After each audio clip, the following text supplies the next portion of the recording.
Hey guys, I'm going to go over some quadruped positions. This also goes along with my prenatal videos just because this is an alternative to do your back work when you can't lie on your stomach. But you do not have to be pregnant to do these exercises. These are great variations for back work and anyone can do them. So we're going to start on our hands and knees. Hands directly below the shoulders and knees directly below the hips. You want a neutral spine, so back is nice and flat. So for some of you who have a naturally large lordosis, you're going to need to think about tucking the tailbone slightly and engaging the abdominals. First, we're going to start with cat and camel. So we're just going to think about exhale, scoop the abdominals round the back up towards the ceiling, and then inhale, level out the hips and shoulders. Then you're going to go in the opposite direction. You're going to exhale, pressing the stomach down and looking up towards the ceiling. We're going to do about 4 or 5. Exhale, draw the abdominals in, really get a good stretch in the upper back. Inhale back to neutral. Exhale, pressing the stomach down towards the spine. And then inhale back to neutral. A way you can make this more challenging is by thinking about articulating the spine throughout the exercise. So when you're in your neutral, think tuck the tailbone and slowly articulate from the bottom to the top, each vertebrae up. And when you want to come out of it, lead with the tailbone and slowly articulate back to neutral. You can do the same thing starting with the head instead of the tailbone. So then we're going to go into protraction and retraction of the shoulders.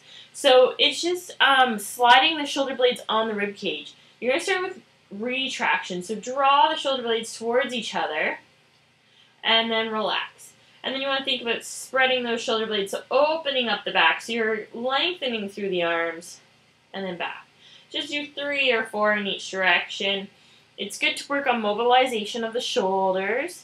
So this is a good one, just working on the movement of the shoulder blade on the rib cage, because sometimes we get quite stuck throughout there. Good. We're going to go into Superman. So opposite arm and leg are going to extend. So left arm, right leg are going to lift in opposite directions. You want to think nice and long, and then exhale, slowly lower. Same thing on the opposite side. You want to think nice and long, toes and fingertips reaching in opposite direction, and slowly lower. We're not worried about height here. We actually want to keep the hips nice and square, abdominals engaged, and we want to just lift to make it a straight line so I can hold the platter on my back. Where if I'm really worrying about height and extension, I can't hold anything there. And that's too high and it's hard on the back and it's hard to engage the lower abdominals. So just one more on each side. Good. So to make it more challenging, you always could have a soft weighted ball in the hand. And another thing you could do is bring the elbow to the knee. So when you extend, elbow to the knee, you can stay on the same side. Do about 8 to 10. You want to still make sure that you're reaching nice and long. Abdominals engaged. You want to keep the neck neutral and the hips square. We want to watch that the leg that we're staying on, we're going to switch sides, isn't too narrow because then our bum starts to stick out to the side and we're no longer square to the mat. So we want to keep the hips square. We still want to keep that supporting leg below the hip. So we want to stay strong in the glute and still lengthening through the top of the head, and fingertips and toes are reaching away in opposite directions. 2 more. Good. And then we're going to go back to the other side. We're going to do circles. So this is a hard one for a lot of people because of coordination. I always think about my hand and my foot follows.